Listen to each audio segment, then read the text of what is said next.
All right, so I'm going to move on to the next method. I'm going to talk about tours. These are dynamic graphics. How many people have heard of tours before? A couple of people. Okay. How many people have watched a 3D movie lately? A movie with the 3D glasses? Most people? Okay. It's just the same idea. Okay. So we start with our data matrix, and I just conventionally call that X. And we create a projection matrix, and we call that A. Here I've got a two-dimensional projection matrix. So I've got a projection vector A1, projection vector A2. And that'll be of size P by 2. So P is my number of variables in the data set. And 2 is my projection dimension. And I take that projection matrix, I multiply by my data matrix, and I get a new data set that's got 2 columns. So I'm doing a dimension reduction of the data. I have n cases, so n is my conventional number of rows in the data. When I take the data multiplied by the projection matrix, I end up with n by 2 data matrix. Okay, and these are our projection coefficients. You could think about this like you're doing linear regression. It's the same idea. Most of you have done regression before. If I only had one column, you could think about these as my regression coefficients. If you've done principal components analysis before, you can think about this as the eigenvector coefficients, the coefficients of the first 2 principal components. Linear discriminant analysis, same idea. So these could be the first 2 linear discriminants. All right, so it's the same idea as we use in a whole bunch of our multivariate methods. We're doing a dimension reduction. The difference here is that these coefficients, we look at a lot of them. So we take these A's and we're going to randomly change those. And we're going to look at a lot of low-dimensional projections. And that's what the tour is. So you string those projections together to make a movie. And the movie is a continuous movie. So it just doesn't jump around. These coefficients are changed very small amounts so that you get continuous motion. Okay.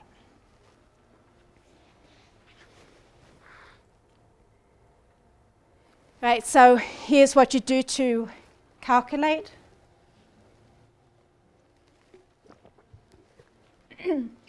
Same data as before, but you would work with scale data as well.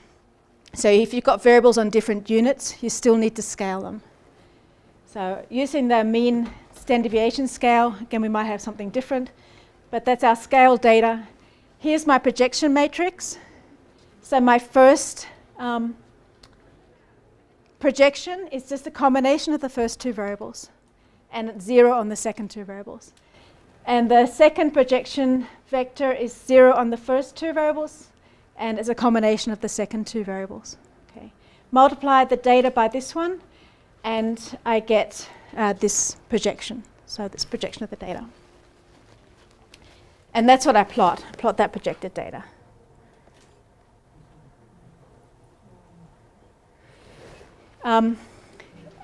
If the tour is available in the ggobi package. Has anybody used ggobi before? Okay, good. ggobi is getting quite old now, and it works on a Windows platform, but it doesn't really work on my Mac anymore. Oh, I actually do have it running. But this is the interface to the tour in ggobi. So I've got the projected data. I've got numbers here. These correspond to that A matrix. So these are the coefficients that create the projection. I've got an extra number in here as a scaling variable. So in ggobi we do a simpler scaling. It's just the min-max scaling basically. So you have to take the range of the numbers into account in order to get exactly this projection outside of it. And then this is a representation of the axis. So tours go back to the orthogonal system. So tours are in Euclidean coordinates. You've got orthogonal axes. if you have 3 axes, I don't know if I can use my fingers properly. I got 2 in the screen and 1 out the screen, but if I look at a different angle, then I might have 3 of them visible in the screen. Okay, with 4 dimensions, I have a 4th axis. I'm not going to use my fingers for that. But you can imagine it because it's conceptually defined. The 4th axis is just orthogonal to the first 3. If you've got 5 axes, the 5th one is orthogonal to the others. All right, so this is a representation of those axes. In this data, I've got 6 variables, so I've got 6 axes. And I'll just start that from the beginning again.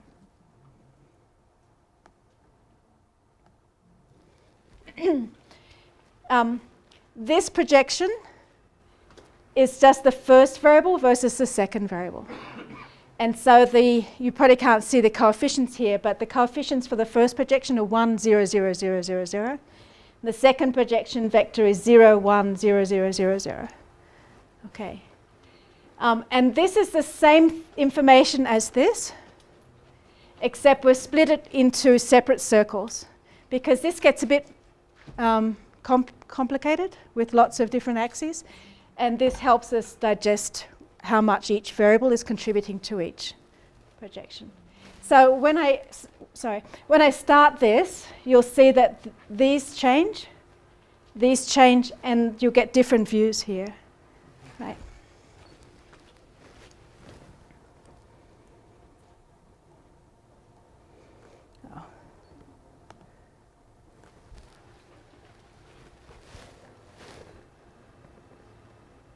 Yeah, so those are just the numbers, projection coefficients.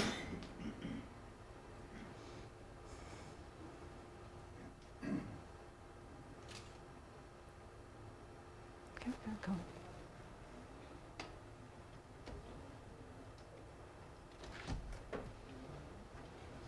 Yeah, so as the tour moves, projections changing, these numbers are changing. And these little dials are spinning. That's just the contribution of the variables. So interpreting these axes, this is how you'd line up structure that you see in here with your original variables. And so variable 5 is contributing a lot in the horizontal direction. So that coefficient is really large horizontally, but small vertically. So variable 5 is probably contributing to the split between this cluster and this cluster. Right, so it's probably a big contributor to the clustering. Vertically, actually task 1, variable 1, it's variable 1, the purple color here just means if I want to control the coefficients myself, I can take that variable and change the coefficients. That's why it's in purple. It's just it makes it harder to read, but it's saying that I can control that one. So it's really a combination of variable 1 and 5 that contributes to that clustering. Okay, and if you want to recreate any particular view, all you need is these coefficients and that scale factor, and you can get the same picture. Yeah, so this one actually is that view here. Should be the same. Alrighty?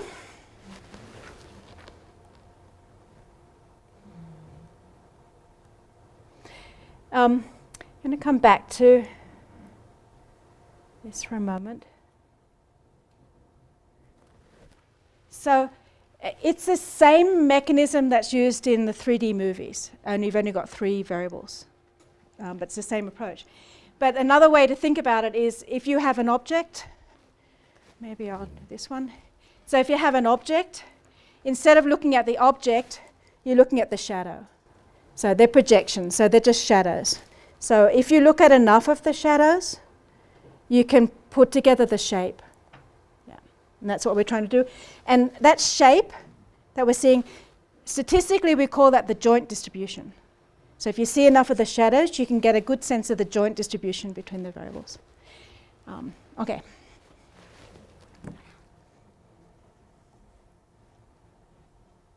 So here's a couple of examples of particular patterns.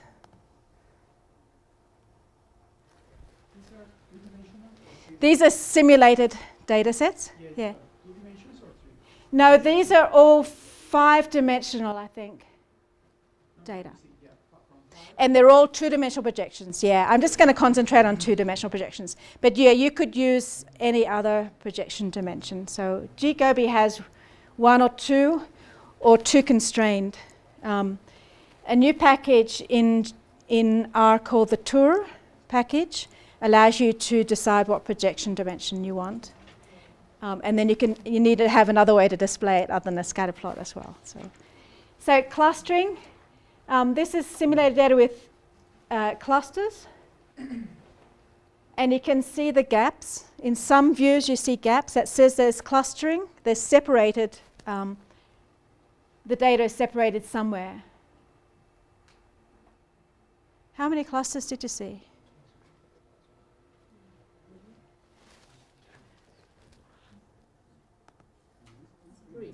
Okay, it was easy right at the start. Okay, so if you see 3 separated anywhere, there's at least 3 in your data, because that was that was present somewhere. You saw it once, it's there in your data. Okay, it's also so gaps and also how the points move. If points move together, they've got similar values throughout the space, right? So it's a movement pattern, and it's also the gaps, you see. Here's a different one. Again, this is 5-dimensional. So you see the nonlinear somewhere, yeah. So it's really data that lives on a 2D surface in the 5D space.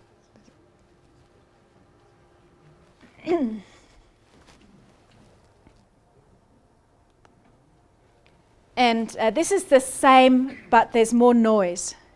So it's data that lives on a 2D surface with some noise to that surface. But I think you can still get some hints. It's harder to see because of the noise, but I think sometimes you can see, yeah, right? Okay, you see that nonlinearity somewhere. It's present somewhere in the space. Okay.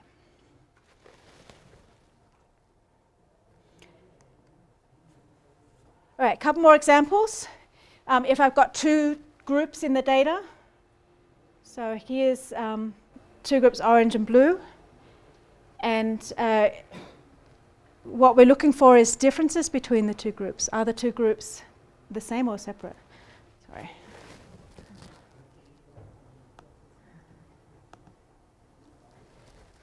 Quite different, right?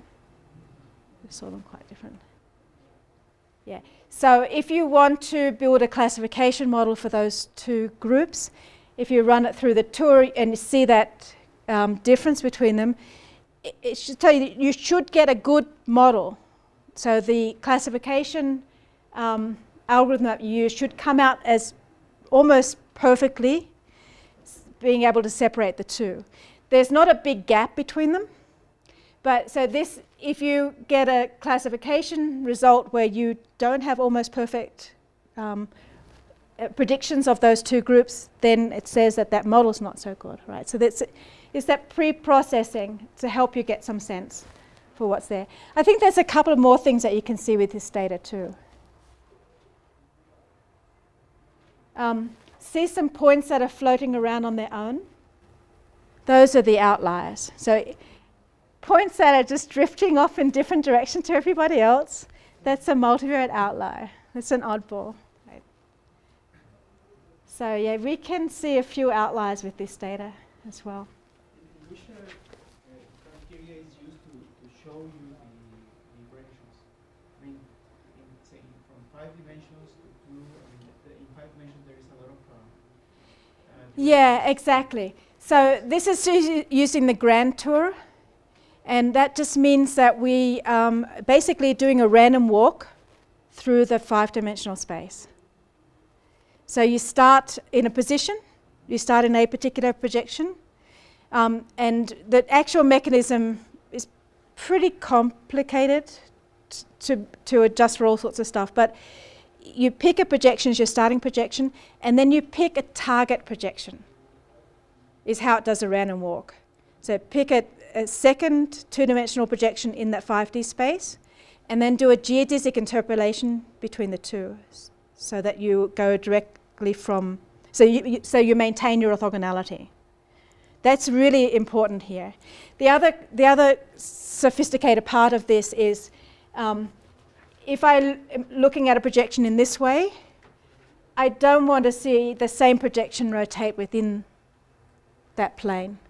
So within planar rotations is removed, and we go, if we have this orientation in this projection, in the target projection you'll keep that same orientation.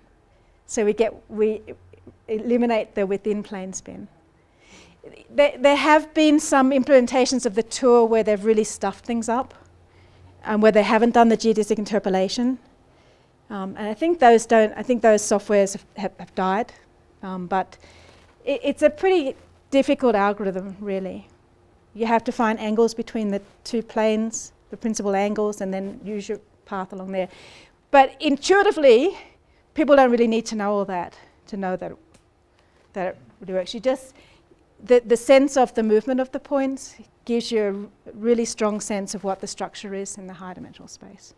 Okay, yeah? So, if we want to encounter the function and to optimize that.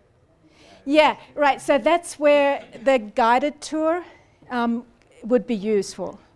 So if I create a function that describes the feature of interest, then I can choose the target plane by optimizing that function. So find the plane in the data where that function is optimized, and then move in that direction. Yeah. So that's the guided tour. Yeah. Okay. The animation guide us to. Yeah, exactly. So for this data, you'd want to maybe use a linear discriminant analysis function that finds the best separation between the two means relative to the variance, and show projections that lead to that rather than. Okay. We'll come back to that one, I think. You can also see some things like this. This is a data set that's basically multivariate normal. So it's 5-dimensional normal, but there is actually something hidden in the middle which you can't see because there's so much just normal data. So you have to zoom in order to see that. It's a classic data set. It's a pollen data. I'm sure that some of you have seen the pollen data before.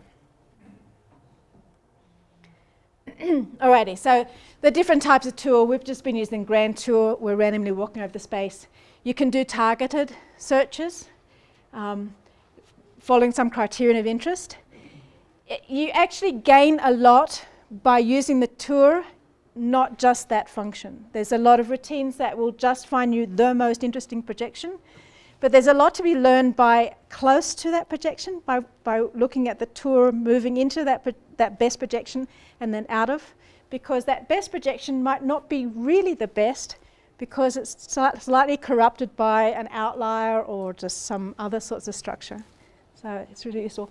And then the manual tour, basically you can pick up the axis of any of the variables and move that axis, so have that variable contribute entirely to the projection or take it out completely, and then look at how the structure might change according to, or how sensitive the structure is to that variable.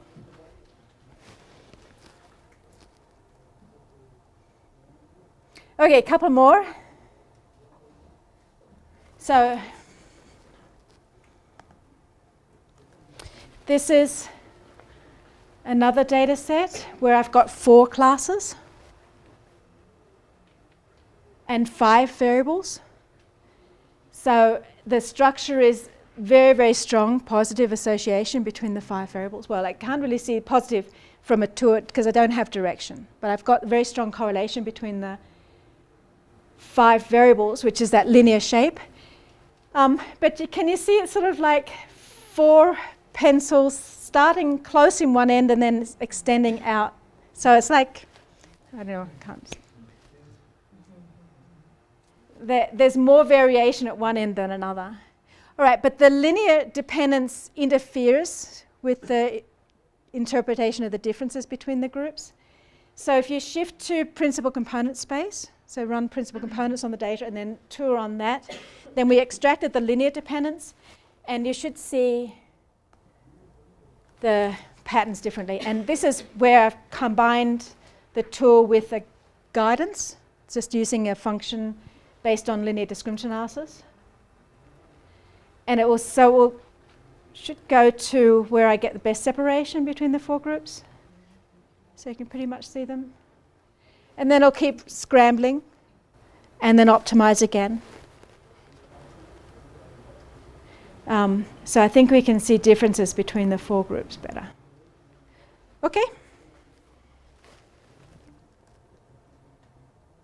So yeah, the guided tour, basically what you're doing is calculating some function on the projected data, and you're maximizing that function with respect to those projection coefficients. What I just used was an index based on linear discriminant analysis. I'm looking at the within sums of squares matrix. So the between, well, this is the total sums of squares, but it's basically finding the projection where the means are the most different. But there's a bunch of different indices that are available to use generally. Manual controls, here's where it's really useful. So this is the guided tour, so different data set. This is starting with the guided tour. I find the best separation of those three groups. Just keep working on it.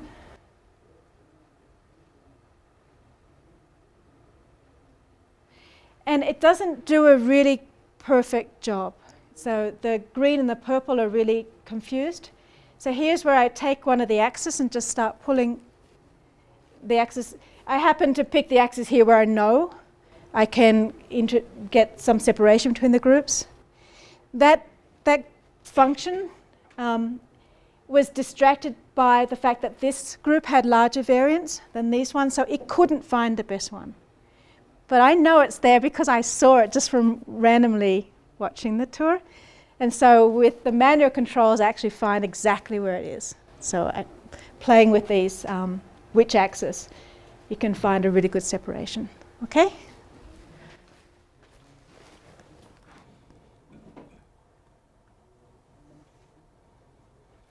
I think this might be a good time to take a bit of a break. Groups in the data. So what we mean by interaction typically, or the primary, is that we interact with one plot, make some choices, and then that propagates out to other plots. So we're linking between multiple plots. And the analogy is this. So if we had one plot, we might use color for 4 different groups. But the analogy to interaction is that I have those 4 groups. So this is group 1, 2, 3, 4. And I select that group, and that shows that group in the other plot. Right. Okay, and the major reason for that is sometimes it's hard to digest all those colors. This is allowing us to focus on one group versus the rest at a time. And it allows you to make a lot of different changes to digest more things faster. So it's the same idea, static to interactive plot. Okay.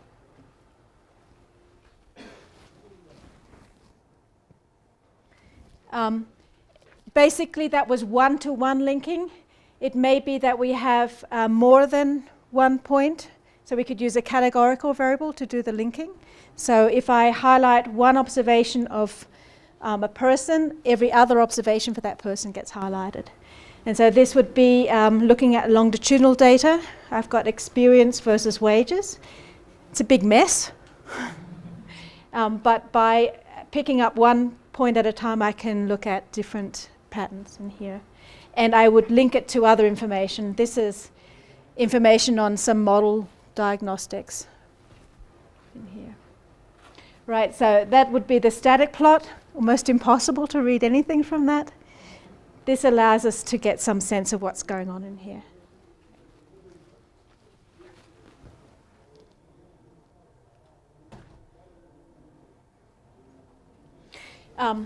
So one more thing. One point in this plot corresponds to a whole bunch of points in here. So one point in here corresponds to one subject, and these are statistics we've calculated for those subjects, but we see the whole time profile of that subject over here.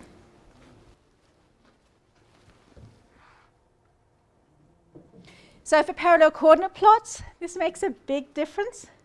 So I can highlight those outliers there and just see where they are in the rest of the plots. And you can see that it's also extreme. So the really high wind day actually had really low temperature. This is deaths. Let me just pause this for a moment.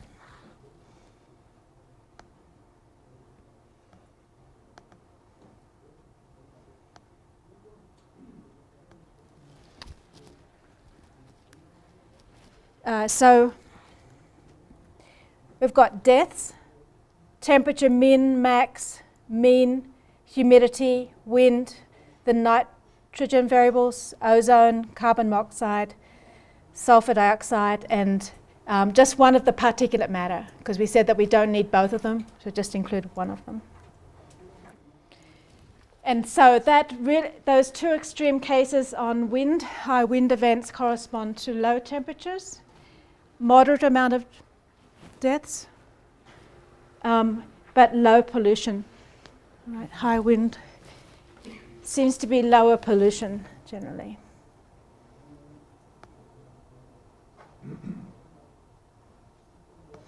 Here's another profile.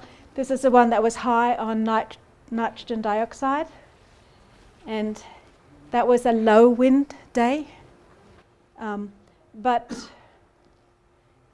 and low humidity, but sort of reasonably moderate temperature. That's the average temperature. The min and the max temperature range differently. Reasonably high number of deaths on that day. Okay, and reasonably high values on the other pollutants, but not extreme on those ones.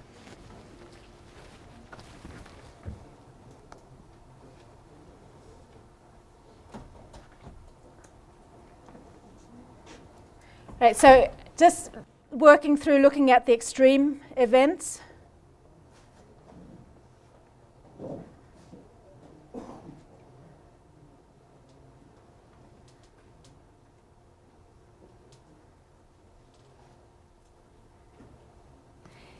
And here's where we take the days where we've got high mortality and look at what sort of features are of those days. So generally relatively low temperatures. Still find that surprising. It's still a fair bit of variation.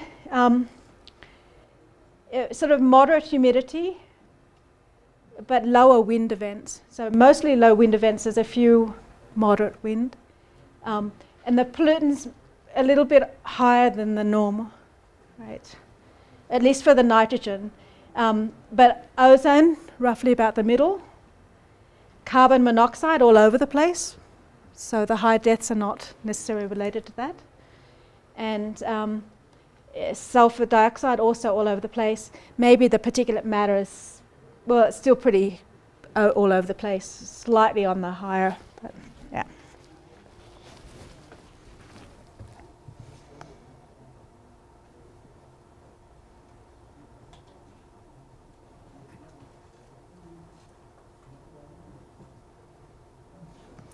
And then when mortality is low, tends to be slightly the reverse.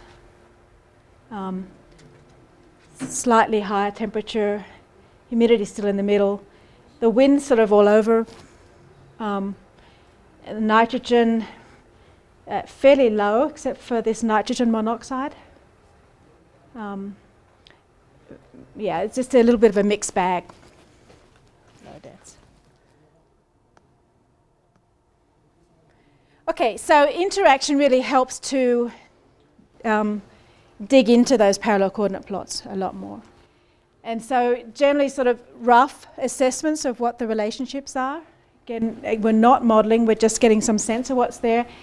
High wind days were lower temperature and lower pollution. Probably that's common knowledge, but the purpose of this is to confirm that common knowledge or turn the common knowledge upside down. Right. Actually, high ozone was low on the other pollutants. I think I did change that, but so when it's high in ozone, the other pollutants were lower. I'm not quite sure why that is. High carbon monoxide was relatively high on the nitrogen pollutants, and it was fairly calm cold days.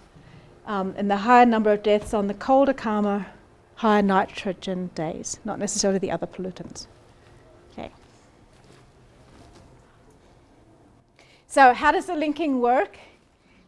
You highlight a case in one plot, go back to your data table, look it up, which is that row, right, find the records, and then if you have another plot open, mark that record in the other plots. So that's, it's pretty simple one-to-one linking. We identify a point in one plot, we need to find out which case that is, and then find that case in the other plots to highlight those. That's what goes on underneath it.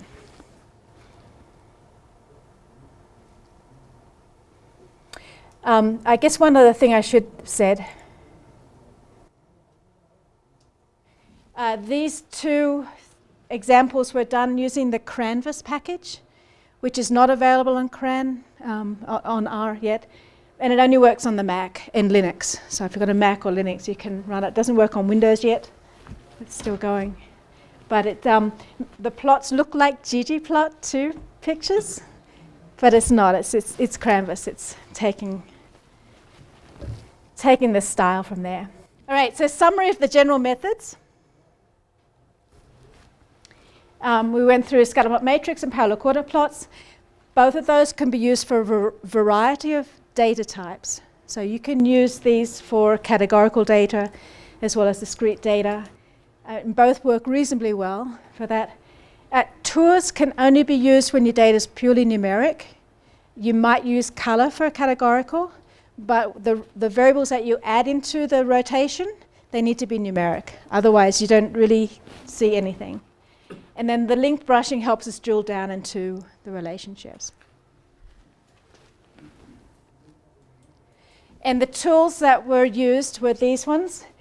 Essentially, all the static plots I do today using ggplot2. It's a huge variety of different ways that you can plot your data, and a very nice framework for setting up plots. ggalley for multivariate plots that add on to ggplot2. Yale Toolkit has a scatterplot matrix. It's nice. And then for the dynamic graphics, gggobi, the R package that links R to gggobi is rggobi. Again, that only works on Windows right now. It's not easy to run on anything else. And then Canvas, which you have to pull down from GitHub. Canvas is pretty interesting because all of the functions are programmed directly in R. So everything is R code for using Canvas. And I think that's a huge deal for the future. There's a few other tools that have similar capabilities that are good to know about. There's a package called iPlots that uses Java interfaced with R, and that does a lot of the linked brushing between plots. There's a new package by Hadley, which is not up on CRAN yet. He's still experimenting. This is called ggviz, and that's analogous to ggobi or Canvas is the goal. And that is using JavaScript as an underlying component to it, so that you'll be able to make interactive graphics in a web browser. So you can download that and install it and test it right now. I haven't managed to install it on my computer, but you can search for this and it will come up. And so that might come out in the next year, make it a lot easier to generate interactive graphics inside of R that also work on a web browser, which is pretty neat. Missing data GUI has a bunch of tools for handling missing data. It uses the RGDK2 package, so one of the GUI packages in R. And that's pretty useful. The tour package is the tour methods directly programmed inside of R. And so you can just run all sorts of tours pretty easily. It's a little bit clunky depending on what platform you're using. R is not set up for doing dynamic graphics very well. So to do dynamic graphics, you need to redraw very often. And when you redraw, you don't want the whole screen to be wiped out, because then you get a lot of flickering, and that interferes with viewing. So the device you use might change how you see this. So it's okay, but it's not perfect. And then the tour GUI is an interface to the tour package. So it puts up a window so you can choose variables, and you can choose the tour type that you want, and you can choose the color. Couple other things. The tour here underlies the tour in Canvas. So Canvas has a tour that builds on this one. And Hadley's ggvis package, the new one, also uses the tour package. So, cool. Okay, any questions on those? Are we finishing at 10:20 or 10:30? 10:20. So we've got like 10 minutes. Yeah. Good. So that's a basic intro to the methodology. And I want to talk about classifying chocolates as an example. And I think rather than go through the slides, I'm just going to demo. So we've seen enough slides, enough movies. Let's see that it will work in practice, hopefully. And so I'm just going to open that data inside of R and step through it. Well, I guess it should explain the data. So we've got 88 chocolate bars, not that much. It's a really tiny data set.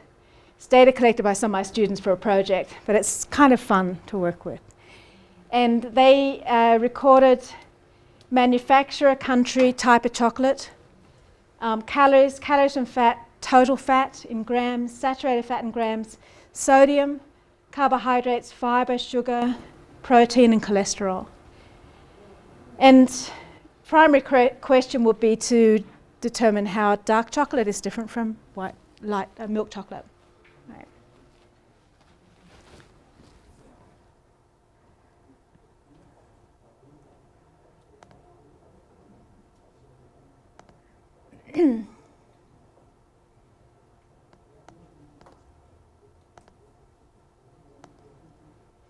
Okay, so I'm going to use RStudio.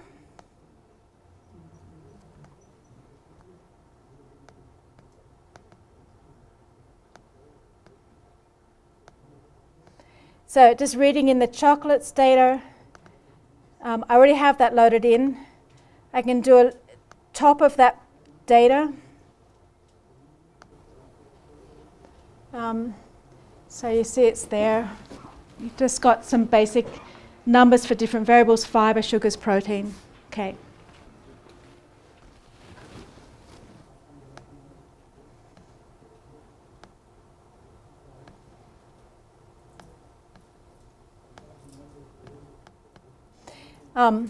We can do some other calculations, but I'm going to use the Canvas package, so library Canvas. And I'm going to load up some data into different plots. I'm going to skip down a little bit further because I've also fitted a support vector machine classifier to the two different types of chocolate. Support vector machines are pretty interesting classifiers. Anybody who's heard of a support vector machine? Just a couple, okay.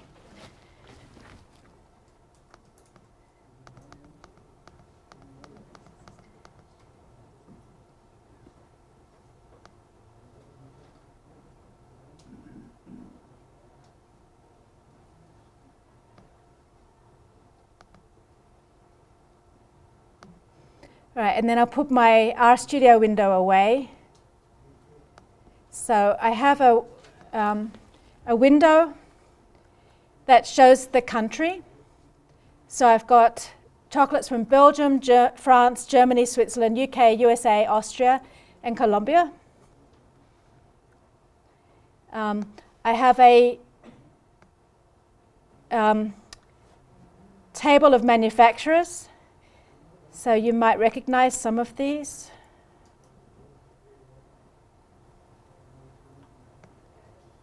National de Chocolates is Colombian, and Jet Chocolates are Colombian. And then I have a name of the chocolate.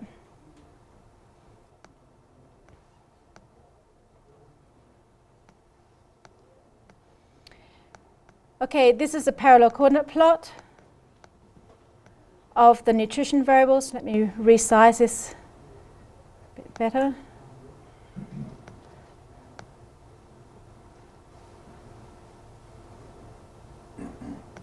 Yeah. And so just looking at the parallel coordinate plot to start with, I've got calories from fat, total fat, saturated fat, fiber, carbs, sugars, sodium, cholesterol, and protein. Those were ordered. I did reorder the data so that the milk chocolates are the blue, and when they're lower, they're on the first few variables, lower values for milk chocolates. And then the red's the dark chocolate, and the variables that are lower on the dark chocolates have lower values, they're next. And then the ones where I didn't see there's a lot happening between the two different types are at the end. It's scaled by min-max, right? Scale by min-max. I could scale by mean and standard deviation, I just decided min-max for this one. So what do you see just from the parallel coordinate plot? How milk chocolates and dark chocolates, are they different from each other? Ultimately? Roughly, yeah. And so how do they differ? Milk chocolates, slightly fewer calories from fat, slightly fewer total fat, and saturated fat generally, and lower fiber. Okay, so dark chocolates have got higher fiber, but also higher fats, which not good. In terms of carbs, it's a bit of a mixed bag, but milk chocolates tend to have higher carbs. Right. Dark chocolates are all over the place on that. And dark chocolates tend to have lower sugar, right? And milk chocolates tend to be higher sugar. Sodium, also dark chocolates may be slightly lower on the sodium. All right, so you can see generally some differences between milk and dark chocolates. All right, then also you can see a couple of oddballs in here maybe. See this red line here? That's fairly low. That's a dark chocolate that's got a low calories and fat, total fat, saturated fat, and even fiber. And then I lost it here. Let's take a look at that, okay?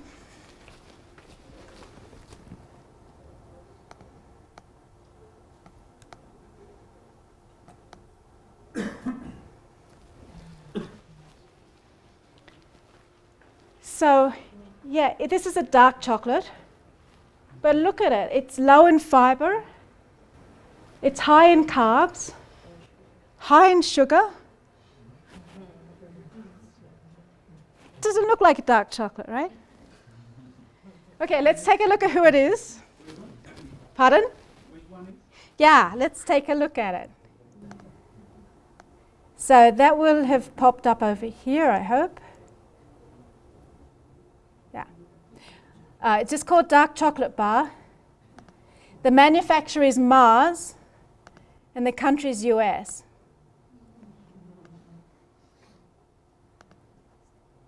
Right, so Mars dark chocolate bar, I think they may have put some dark dye in it. It's just a milk chocolate, okay? Right, this is a benefit of graphics, finding these things that we might not be able to find easily with modeling. All right, let's look at the interplay between the model and the graphics. So I have fitted a support vector machine classifier.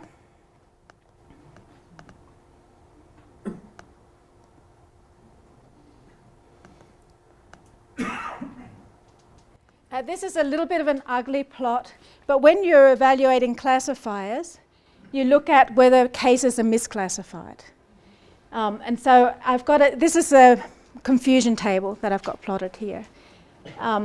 These points over plotted here are type 1, which is the dark chocolate, truly dark chocolate, and they were predicted to be dark chocolate. These are the cases, sorry, actually the top. These are the cases that are really dark chocolate that were misclassified as milk chocolates.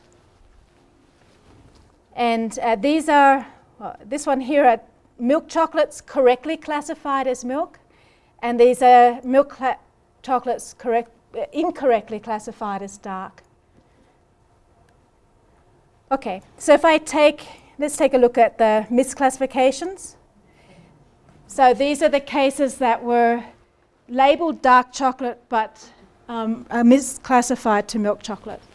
And take a look at the profiles. There's only 2 cases.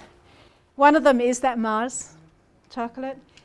And so it's good. In a way, the classifier did a good job there, that they picked up that one as being mislabeled. This is the other one that's misclassified. So it's a dark chocolate that has got pretty similar to other dark chocolate values on the fats. So it's got fairly high fats, but it hasn't got the beneficial fiber. It's really low on fiber. So it's a dark chocolate that looks more like a milk chocolate on fiber. And again, it's high. Yeah, it's this one here. Well, reasonably high in carbs, but still it may be consistent with other dark chocolates. So it's really, it also, actually, here's the other one. It's high on cholesterol, right? So it's probably the cholesterol and the fibers that contributed to it being misclassified. Okay, so interplay between modeling and graphics, and I think we're pretty much out of time. I could run a tour in here as well, but I think we should stop. I just talk about the support vector machine classifiers for a second because they're good to know about. I mean, we know about linear discriminant analysis, and we may know about, well, I don't know, we know about some of our own methods. Support vector machines are just a really interesting approach to classifying. It basically looks at the outliers of each cluster, so each group clusters, and it puts a hyperplane between those outliers. From a statistics perspective, it should give us the shivers. It should be really, why are you building a model on outliers? But that's what they do, but it actually works extremely well because it finds gaps between clusters, right? And so it's fun to see what how they work. One of the pieces that they give you is which points are on the extremes. And so we could actually look at those as well. And so we could say which points were picked to be the ones that built the model on as well. So there's a lot of diagnostics that go with it. All right, I'll leave it for that for today. And we've got some other topics for tomorrow. Thank you very much. Thank you.